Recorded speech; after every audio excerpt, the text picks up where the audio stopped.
लाडकी बहीण योजनेसाठी कागदपत्र गोळा करण्यासाठी म्हणून महिलांची गर्दी बघायला मिळते। नागपूर महानगरपालिकेच्या मुख्यालय परिसरामध्ये लोकांची ही गर्दी दिसते। सकाळपासूनच कागदपत्रांसाठी महिला रांगेमध्ये आहेत आणि महिलांसोबत बातचीत केली आमचे प्रतिनिधी जितेंद्र शिंगाडे यांनी। माझी लाडकी बहीण योजनेसाठी आता काही बदल करण्यात आलेले आहेत, मात्र त्या बदलानंतरही जी आहे ते महिलांची मोठी जी गर्दी आहे ती इथे दिसून येते। नागपूर महानगरपालिकेमध्ये विविध कागदपत्रांची जुळवाजुळव करताना महिलांची चांगलीच दमछाक होताना दिसून येत आहे। इथे जे आले नागपूर महानगरपालिकेमध्ये आपण पाहू शकतो की सकाळपासून महिलांची इथे मोठी रांग दिसते। जन्माचा दाखला प्राप्त करण्यासाठी ही महिलांची ही रांग आहे। ताई मला सांगा कधीपासून आले तुम्ही इथे? आणि कालपासून फॉर्म भरून आहे, हा काल घेतला नाही, आज अजून लाईन मध्ये लागलो, आता अजून मिळायचंच आहे। आणि काय म्हणते दुकान सोडून आलो तर आमच्या जवळ लिव्हिंग सर्टिफिकेट आहे।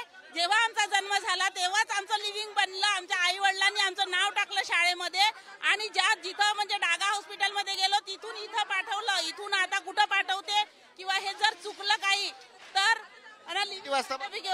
मी म्हणजे 8 वाजतापासून आली आहे इथे लाईन मध्ये, 8 वाजतापासून इथे पाहू शकतो की सकाळी 8 वाजेपासून नाही तर 7 वाजेपासून आणि 6 वाजेपासून देखील काही महिला आलेल्या आहेत। जन्माचा दाखला जो आहे त्याची अट जी भले शिथिल करण्यात आलेली, मात्र मोठी गर्दी इथे दिसून येत आहे। इथे एक फॉर्म भरण्यात येतोय, तो फॉर्म भरून दिल्यानंतर अगोदर ही केवळ फॉर्म घेण्यासाठीची रांग आहे। फॉर्म घेतल्यानंतर तो फॉर्म भरून द्यायचा आहे आणि त्यानंतर एक टोकन मिळतं, ते टोकन घेऊन मग जन्म मृत्यू विभागामध्ये जाऊन इथे मोठ्या प्रमाणात जो आहे तो दाखला इथे महिलांना मिळणार आहे। मात्र टीसी किंवा इतरही काही कागदपत्रे दाखल करण्यात आलेली आहेत।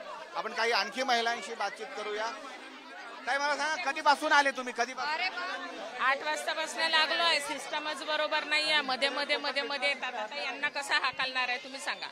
आधी सिस्टम करायला पाहिजे ना, यांनी फॉर्म आणले बाहेर वाटले आतमध्ये गेले, असं नाही करायला पाहिजे ना। आम्ही पण 8 वाजतापासून लाईनीत लागलो। जन्माचा दाखला आता कमी करण्यात आलेला, टीसी असेल तरी आहे, काल नियम नाही, पण जर गरज असली तर पाहिजे असते ना, मुलांच्या ऍडमिशनला पाहिजे, आपण त्याला येतो कशा कामाला, दुसऱ्याही कामाला येतो। इतका रश केला आहे आणि देऊन पण नाही राहिले, मग लाईनीत लागायला नाही पाहिजे ना। मग तुमचं 8 वाजता 9 वाजता उघडतं तेवढ्या वेळेला उघडा, सिस्टमॅटिक वाटा ना, असं घाई गडबड नाही होणार। कॅमेरामॅन मंगेश हस्तकसह जितेंद्र शिंगाडे, पुढारी न्यूज, नागपूर।